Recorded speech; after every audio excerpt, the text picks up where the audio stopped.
Vanguard is lying to you about how much you need to retire. And if you've ever run the numbers and been told retirement was a decade away, that math was probably wrong. So in this video, I'm going to show you the math behind why Vanguard's number is hundreds of thousands too high, what a realistic number to retire actually looks like, and how to retire sooner without risking running out of money. To start, I need to show you the lie Vanguard is telling millions of Americans about retirement and how it could be adding years to your retirement timeline. Vanguard put out this paper titled, "How Can I Afford to Retire?" Right at the top, they say that most retirees need 75 to 85% of what they have been earning. So let's take a couple with a household income of $200,000. If we go right in the middle of that and use 80%, they need to be able to generate $160,000 of income in order to safely retire. Then right after this, Vanguard provides their own calculator to see how much you need saved to generate that income. And inside of it, they assume you can safely spend 4% of your nest egg each year. So if we take that $160,000 and divide it by 4%, like Vanguard does in their calculator, you need $4 million to retire. And if that sounds absurdly high, that's because it is. Depending on how you measure it, only about 2 to 3% of US households have $4 million in investable assets. And according to Vanguard's math, that's the club you need to join before retirement becomes an option. So if you've run the numbers and felt like retirement keeps moving farther and farther away, you're not alone. But the good news is the real number you need is actually nowhere near this. So let me show you the math behind Vanguard's lie and what a more realistic number really looks like using Joe and Patty as an example.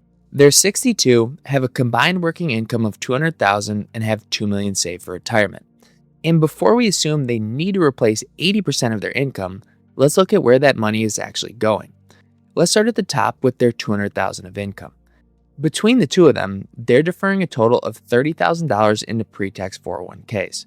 So to start, that $200,000 of income is really like living off $170,000 because we don't need to include the money they're saving. Then we have taxes. I'll show the full breakdown on screen, but on $170,000 of income, they'd pay just under $20,000 in federal taxes and a little over $15,000 in payroll. So with a combined $35,000 going to taxes, they're actually living off of about $135,000. But here's the thing about that $135,000 so many retirees miss. Right now, $5,000 of that is going towards working expenses that will go away. Another $5,000 is helping their daughter get through her final year of grad school, and $20,000 of it will fall off when their mortgage is paid off at the end of the year. So when we actually look at what they need in retirement, it's more like $105,000 because all these expenses will go away. Okay, so now we know that they only need $105,000 after taxes to replace the same lifestyle. So how much income do they actually need to generate? Well, with income comes taxes. And right now, they're paying about $35,000 in taxes each year, $20,000 in income tax, $15,000 in payroll. But the moment they stop working, that $15,000 in payroll taxes disappears. So even if we assume their income taxes don't change at all, they'd only need about $125,000 of gross income to fund the exact same lifestyle. And based on their $200,000 salary, that's just 62% of it, not the 80% that Vanguard told them they'd need. And here's the thing, we didn't slash their spending or start cutting out vacations to get there. All we did was stop pretending they'd still be paying retirement contributions, payroll taxes, and temporary expenses after they retired. But before we calculate how much Joe and Patty actually need to retire, there's one more place Vanguard's 80% rule breaks down. Because even though income taxes don't disappear in retirement, they often look nothing like they did during your working years. So let's go back to Joe and Patty and the $105,000 they'll need after taxes to cover their lifestyle. If we blindly assume retirement taxes looked exactly like working life taxes, they'd owe about $20,000. But to cover $105,000 after taxes in retirement, how much income would they actually need? Well, Joe and Patty have money in both an IRA and a Roth. And we'll start by assuming they take everything from the IRA.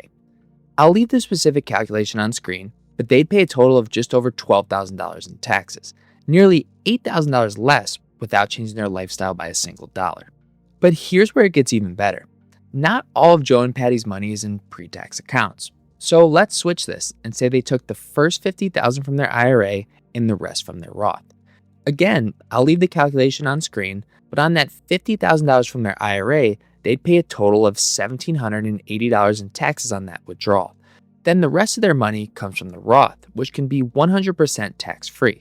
So Joe and Patty can generate the exact same $105,000 they need to live on and pay just $1,700 in federal income taxes.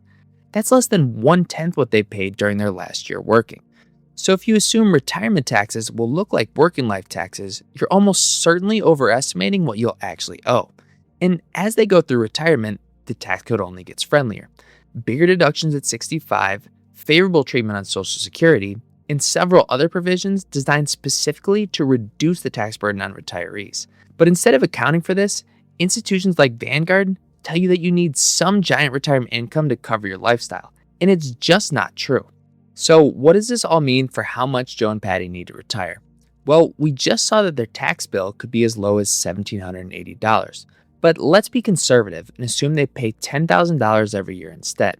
So to get the $105,000 after taxes they need, that puts their income number at $115,000.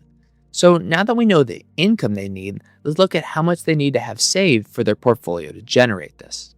Well, if we use the 4% rule from Vanguard's calculator, they need a portfolio of about $2.9 million, which means Joe and Patty still wouldn't qualify for retirement according to Vanguard, because they need to pull out more than 4% per year to cover their spending. But Vanguard's calculator overlooks something that can dramatically change the outcome. When they start retirement at 62, Joe and Patty need $115,000 from their $2 million portfolio. That means a withdrawal rate of 5.7%, quite a bit higher than what Vanguard recommends. But here's what their calculator ignores. At age 67, Social Security kicks in, and they'll have a total of $50,000 of benefits coming in. So that $115,000 they need from their portfolio drops down to $65,000. And on a $2 million portfolio, taking out $65,000 is a withdrawal rate of 3.2%. So what does this all mean? Well, let's say they retire right now and have a 30-year retirement. For the first 5 years, they'd pull 5.7% out of their portfolio each year. Then for the next 25 years, they'd pull out 3.2%. And if you blend those two rates together across the full 30 years, their average withdrawal rate is only 3.7%, well below what Vanguard says is safe. So the mistake is assuming you need the same withdrawal rate throughout retirement. Retirement has stages. At each one, you may be taking out a different amount. And if you only focus on what you need on day one, you may convince yourself you don't have enough to retire, when in reality, you're already there. But Vanguard's calculator has another assumption baked in that sounds reasonable at first, until you really think about it. See, when Vanguard runs these calculations, they assume you'll increase your spending by 3% every year to account for inflation. So on Joe and Patty's $115,000, here's what that would look like. By 72, that'd be $150,000 per year. By 82, it'd be $202,000. And by 92, $271,000. And you might be thinking, what does a 92-year-old spend $271,000 per year on? And you're right to think that. In fact, there have been numerous studies on how retirees actually spend. And in JP Morgan's study, they found that spending drops drastically with age throughout retirement. Less travel, less activity, just a simpler lifestyle. So what does that have to do with your withdrawal rate and how much you need to retire? Well, if your spending drops throughout retirement, so will your withdrawal rate. You don't need to take out as much if you're not spending as much. So if you started out by pulling 4% each year, that might become 3% and eventually 2% as you get older. So by assuming your withdrawals rise year after year, these calculators can make you believe you need far more money than you actually do. But there's something else happening in retirement that can dramatically affect how much you need from your portfolio. Each year, the government gives your Social Security benefit a cost of living adjustment to keep up with inflation. So if inflation is 3%, they'd increase your benefit by 3%, so you can keep up with rising costs. And this might sound like a small detail, but it changes the math in a big way. As we saw earlier, once Social Security kicks in, Joe and Patty would only need to take out 3.2% from their portfolio per year. Already a very safe number. And remember, Social Security is growing while their spending is dropping, so it covers more and more of their lifestyle as retirement goes on. And by the end of retirement, Social Security could very well be covering almost all of their spending, and they'd barely be touching their portfolio. Yet Vanguard's calculator assumes you keep pulling more from your portfolio throughout retirement. And it tricks so many retirees into thinking they need to save more and work longer.